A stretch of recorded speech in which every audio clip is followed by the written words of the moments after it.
found our place on the branch of an old gum tree.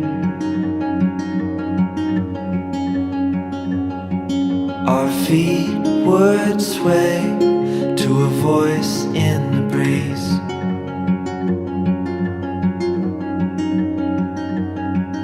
And birds would sing on the banks of a narrow stream.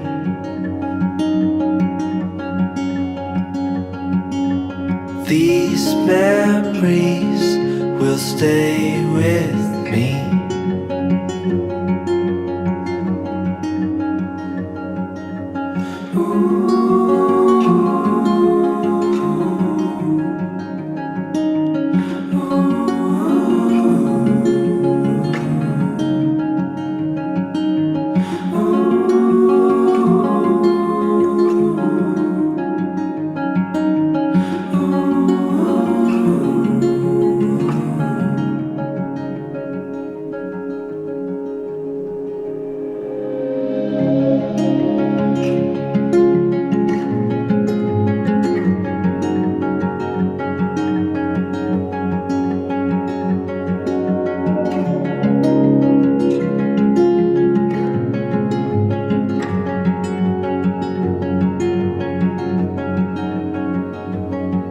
We made our way to a hill beside the sea.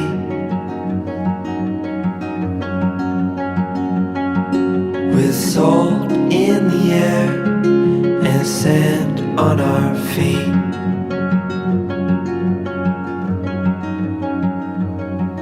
We felt the sun as it burned upon our skin.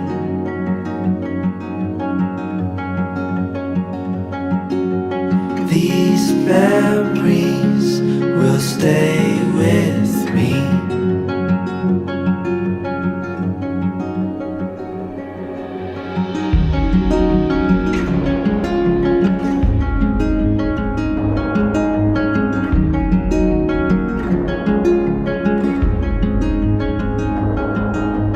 Now I'm far away.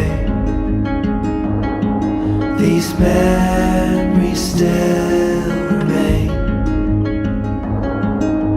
Now I'm far away. You stay with me the same.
Tokyo's a fistful of sparks, a city that grabs your soul and sets it ablaze with neon and clamor.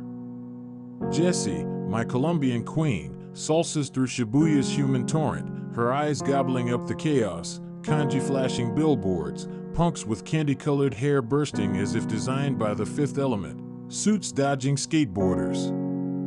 We slip into a sushi den near Tsukiji, a glorified broom closet where the chef, weathered, silent, wields his knife with a samurai's grace. Jessi's first bite of uni, sweet, obscene, makes her curse in Spanish, sake sloshing. This is why we breathe, she says, and I'm tumbling deeper into her orbit. Here's the thing about a place like this, as Bourdain would have growled over a beer, it's not just food, it's a moment, a fleeting, perfect collision of craft and hunger that reminds you what it means to be human. Osaka's a street brawler, all heart and no filter, tossing you a whiskey and daring you to keep up. Dotonbori's canal glitters under giant crab signs, and Jessi's snapping pics, her laugh louder than the takoyaki vendors. We wedge into a counter for okonomiyaki, the grill spitting cabbage and pork under a glaze of umami scent. She steals my bite, smirking, lips glossy with mayo. Later, in a smoky izakaya, we're throwing back highballs with grizzled locals, Jessi's Spanglish Japanese making them howl. Osaka doesn't care who you are, it just wants you full, buzzed, alive. Nara Park is where time exhales.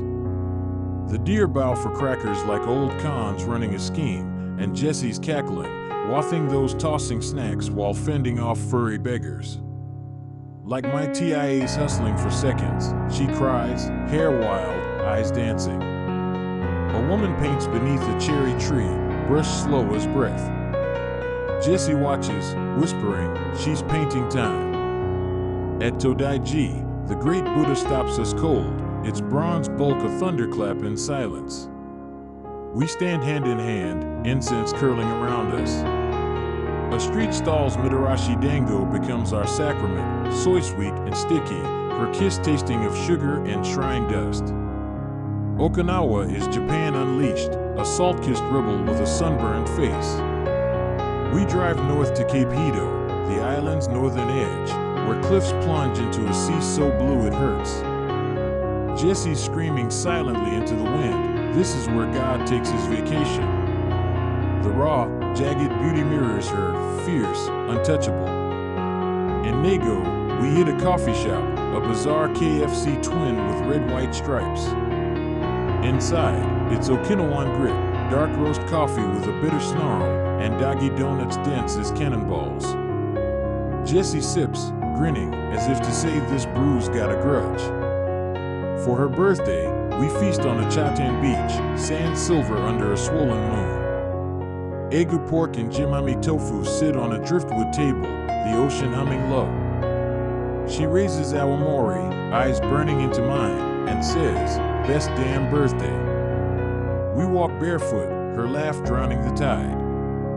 There is no question, just the understanding that the best meals aren't about Michelin stars, they're about who's across the table, what's in your glass, and the stories you'll tell later. Kyoto is a geisha's breath, a city that hums beneath your feet. Fushimi Inari's torii gates stretch to forever, bamboo forests tall as apartments sway, Jessi hums a hymn against the hush. In a ramen shop, the broth, pork bone, miso, chili oil is a sermon. She slurps, eyes shut, and swears it compares to her mom's sankocho, which is practically blasphemy. Japan's grace, its quiet, its codes, wraps around her, and she flows through it like she was born to the bow.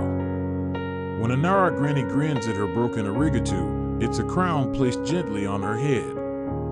On the plane, Jessi's passed out on my shoulder, bag stuffed with matcha Kit Kats, deer trinkets, and an Okinawan shisa. She's already scheming our return. Japan doesn't just feed you, it breaks you open, makes you taste the pulse of the world. And with Jessi, every bite, every temple, every wave at Cape Hito isn't just travel, it's resurrection. Anthony Bourdain would have raised a glass to that, live hungry, love hard, and never stop chasing the next perfect bite.